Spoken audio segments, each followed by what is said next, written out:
Okay, so our big thing right now is in baseball. If you know the biogenesis scandal, that linked so many players to um, to PEDs, performance enhancing drugs, and this is a very touchy subject for a lot of owners, players, managers. Um, Definitely some of the bigger names that came out: Melky Cabrera, uh, Alex Rodriguez, Ryan Braun, and now apparently, from what last I heard, I don't know, I haven't heard much today, but last I heard, they're looking for 100-game suspensions. They're looking to skip the 50 and just go to the 100-game suspensions for all the guys that have been linked to this biogenesis firm in Miami. The only person who's actually said that he had meetings with this Tony Bosch guy is Ryan Braun. However, he says he used him as a consultant during his appeal process last year, in which he won uh, after appealing a positive test for PEDs. That he said that the storage wasn't right, the storage wasn't right for the urine, which gave it a false positive. I think that's garbage. My thought on the whole thing, it kind of goes back to look at Major League Baseball themselves and go, you knew this was going on for a long time. You allowed it to go on, and I'm not talking present day. I'm talking, back when they were first investigating these types of things with Bonds and Clemens and everybody else at that point. But looking back, they allowed these things to go on, and sure, they were drug testing, but let's face it, if you wanted to get it out of the game, you could have stepped things up and really made penalties severe and really, but at the same token, if you make them too severe, you're not going to get people to talk. So there's got to be a trade-off, but, now it's almost overreacting and you've got, you've stained your own game in that sense, so.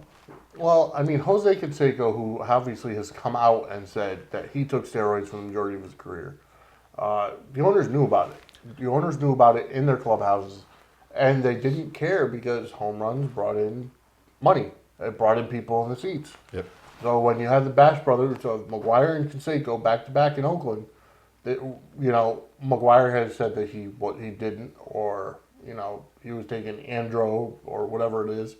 So many guys, deny it, and I think see.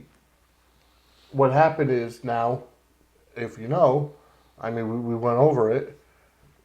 Nobody's going to the Hall of Fame this year.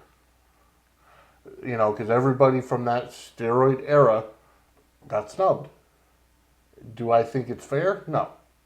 Because you got to look at it this way. And this is what I like you to do. There are different eras. I mean, you had the Babe Ruth era. You had the Lou Gehrig era.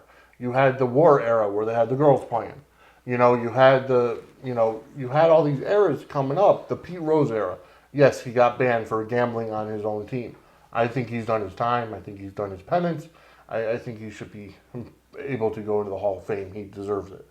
But guys that were in the late 90s, early 2000s during the steroid era, they should have their own wing. Have it sectioned off for, parents going to the Hall of Fame saying, this was a different era in baseball. Everybody's taking, a lot of players were taking steroids. Ken Caminiti passed away from steroid use, and he was a great player.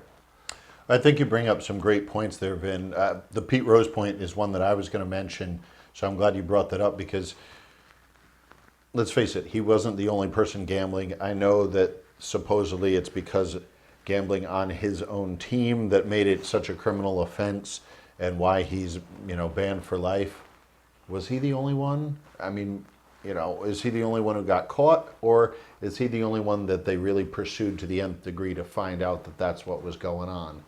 I'm not saying it was a witch hunt or anything like that, but if you really want to get to the bottom over the history of the game, he can't be the only person, is my point there.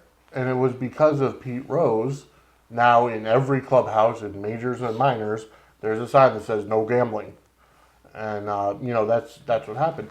But, I got to ask this playing devil's advocate. If you saw somebody betting on their own team I don't know. I would say like this guy is very, very confident that he's going to win. Yeah. I mean, he's going to perform better than he should, than normal or average. If I saw somebody betting against their own team, that's a different story. Yep. But if you're betting for your own team, I mean, granted it's wrong and it's unethical and all that, but that just shows the confidence you have.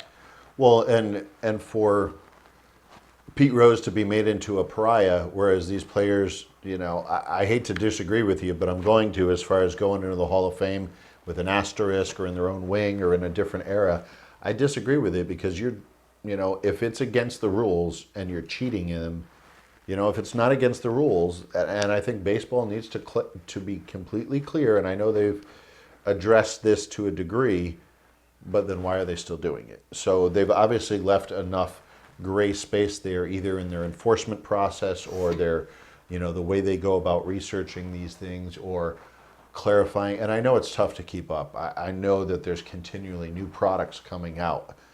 So I'm not saying they can have to test for every single one of them. That'd be insane. But you got to figure out what type of player do you want in your clubhouse. No, and I can agree with you to a point. The point I think is the point I don't like is you're grouping everybody together. Guy like and it all comes down to the legalistics, whether you tested positive or not.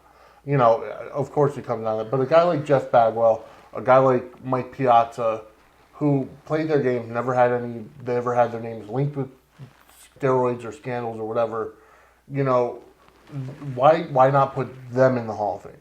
You're leaving out these guys. Look at Don Mattingly. He was back during the late 80s, early 90s. Why isn't he in the Hall of Fame yet? So it's like you could have gone and voted, these other guys. You didn't have to snub everyone.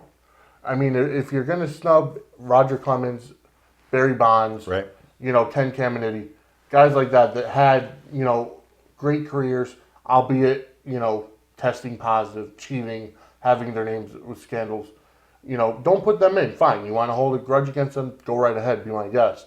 But when you got guys that legitimately played great baseball in the late 80s, early 90s, before this big steroid era, put them in. Well, and I don't disagree with that as a point. Why make players who were on the up and clean suffer because of other people who didn't play by the rules in that sense? But maybe the writers have made their point, and then they can move on from it next year, and then we can get back to, doing things that way and get some new inductees and, move forward. I hope. Yeah. We'll see. I mean, granted, your Hall of Fame ballot is supposed to be secretive. So it's like, I don't think all these writers got together and said, let's not vote for these people. Let's spread our votes out to everybody so that nobody gets in. I doubt that. I mean, I seriously doubt that happened. So that could be why we had nobody get that threshold of 73% or whatever it was. So quite honestly, you have the situation now where now the writers should get together and be like, well, who's really deserving?